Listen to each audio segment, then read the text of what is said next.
wabarakatuh. Rahmat Tuhan selalu tercurah kepada kita semuanya. Amin. Pada pertanyaan pertama, manusia bersifat deterministik, apa maksudnya? Ya, jawabannya pasti satu, yaitu seluruh rangkaian perilaku manusia ditentukan oleh alam bawah sadar, dunia id, ya, dunia id, yang isinya awalnya adalah psikoseksual, kemudian dikembangkan lagi oleh Freud dengan istilah eros dan thanatos.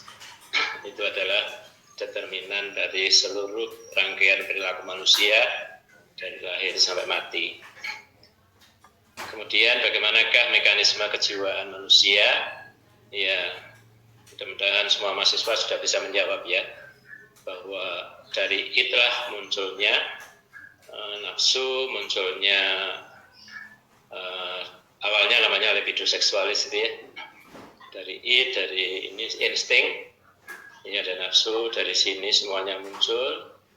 Nah, kepengennya terpuaskan, karena di sini adalah prinsipnya adalah prinsip kepuasan. Dan siapa yang bisa memuaskan, dia adalah kenyataan, dan itu harus selalu melalui ego, gitu ya, ego pikiran, ya. Dia yang akan berjuang untuk bisa memenuhi itu. Di dalam pergaulannya dengan banyak orang, berkembanglah yang namanya super ego, norma, religi, dan sebagainya. Ini mempengaruhi, sehingga tidak semua kebutuhan yang muncul dari itu terpenuhi. Bisa jadi secara ego, secara pikiran tidak layak, atau secara super ego tidak layak. Kalau secara ego itu pertimbangan rasional bahwa kebutuhan itu tidak mungkin terpenuhi secara rasional. Sementara sebetulnya secara rasional terpenuhi, tapi secara etika tidak bisa terpenuhi. Jadi sebetulnya itulah hubungan di antara ketiganya. Dan sayangnya kita ini sering mempunyai banyak insting, banyak kebutuhan yang tidak bisa terpenuhi, akhirnya kembali lagi ke dalam alam id, alam bawah sadar, dan itu tertekan, yang bisa menjadi penyakit dan seterusnya. Saya kira itu. Jadi mereka harapannya sudah bisa menjawab itu. Pada dasar pertanyaan yang kedua dan jawaban mereka, bagaimana manusia sehat yang akan menjadi tujuan konseling, dan bagaimana manusia menyimpang yang akan menjadi masalah konseling, yang diidentifikasi sebagai masalah konseling. Ya, ini mudah-mudahan mereka sudah bisa menjawab. Kemudian yang keempat, lalu tujuan konseling psikodinamika itu apa? Ya, biasanya jawabannya dua. Yang utama adalah bagaimana kita memfungsikan ego. Bagaimana ego berfungsi secara bagus, gitu ya. Pikiran itu berfungsi secara bagus. Jadi itu tujuan utama. Atau dengan kata lain, tujuan konseling adalah menyadari ketidaksadaran, gitu ya.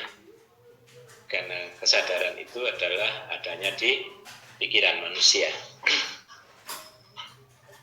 Oke, yang diharapkan dari konseling selama konseling berlangsung adalah yang tadi diskusi sebentar dengan tadi ditanyakan oleh Mbak Pari ya. Patri kok hanya transparansi ya, gitu. Hanya proses transparansi ya.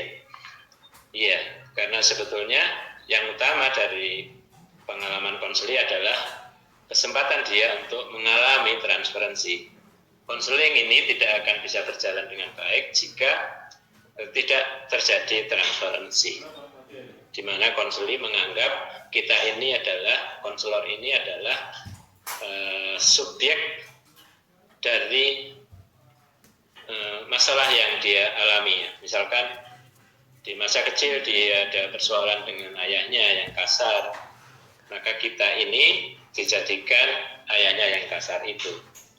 Atau ketika tidak ada cinta kasih dari mamanya, maka kita ini dianggap sebagai mamanya, diperlakukan sebagai mamanya, dan seterusnya. Pokoknya hal-hal yang seperti itu, bahwa ia harus mengalami transferensi itu, karena dengan cara begitu akan memudahkan munculnya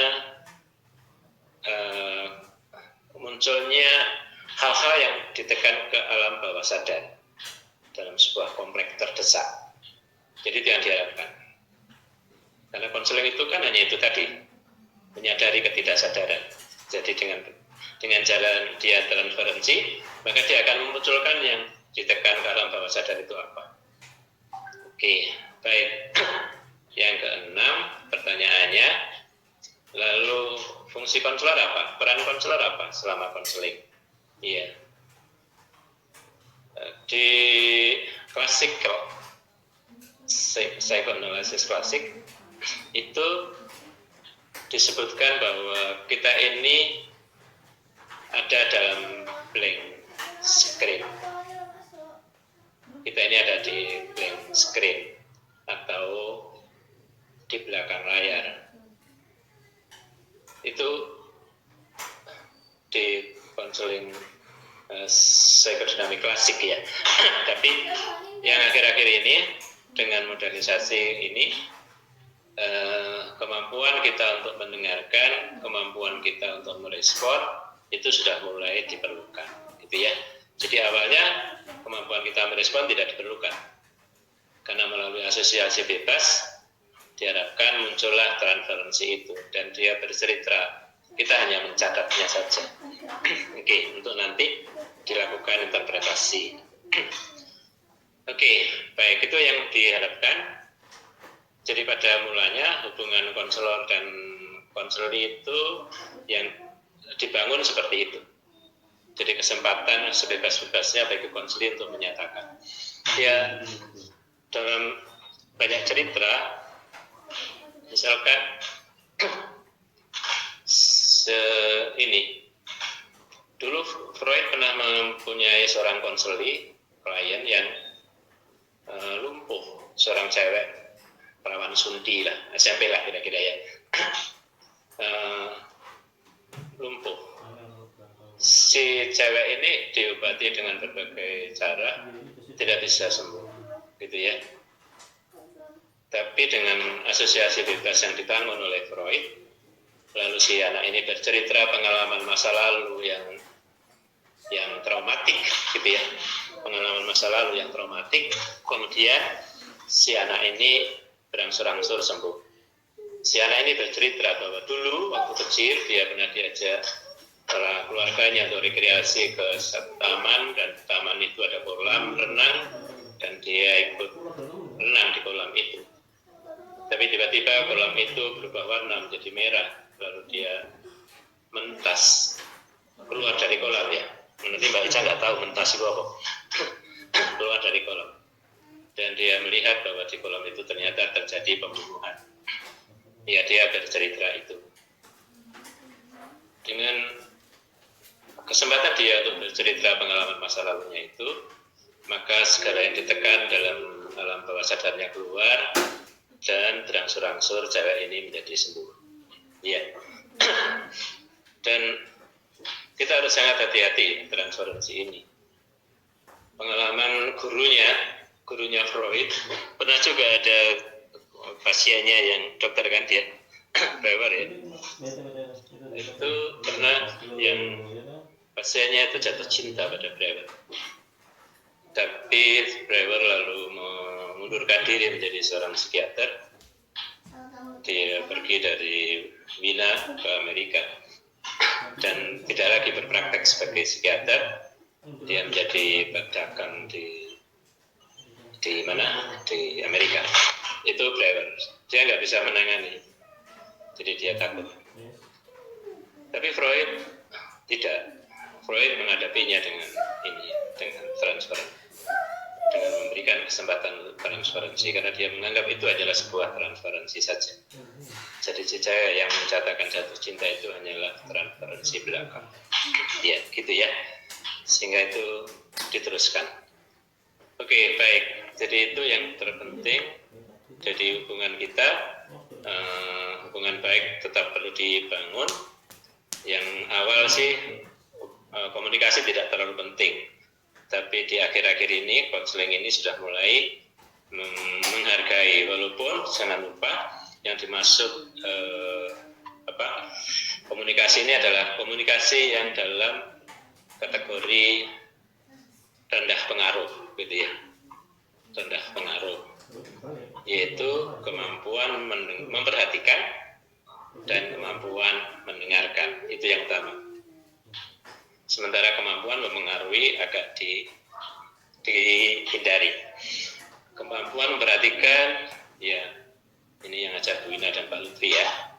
Mudah-mudahan kita masih hafal semuanya. Apa yang harus kita perhatikan gitu ya. Biasanya kita menyebutnya 3V 1B gitu ya. 3V 1B. Pertama adalah visual kontak matanya. Yang kedua adalah verbal konten, isi pembicaraan. Dan yang ketiga verbal tracking, lintasan bicara. Ini ya, ada yang lemah, ada yang tinggi, marah-marah tinggi gitu ya, ada yang datar gitu ya. Itu lintasan ya, lintasan suara, verbal tracking. Jadi 3V itu ya, visual contact, verbal content, dan verbal tracking. Ditambah dengan 1B, body language, bahasa tubuh. Iya, bahasa tubuh. Ya, tadi Bu Mus sudah mulai memperhatikan ya, bahasa rambut tadi yang diperhatikan ya, itu bahasa tubuh. Mengapa Pak dipotong rambut gitu ya? Oke, baik. Itu yang mudah-mudahan semuanya mahasiswa yang lulus dari Bu Ica hafal yang gini-gini ya, yang akan menjadi mahasiswa praktek. Baik.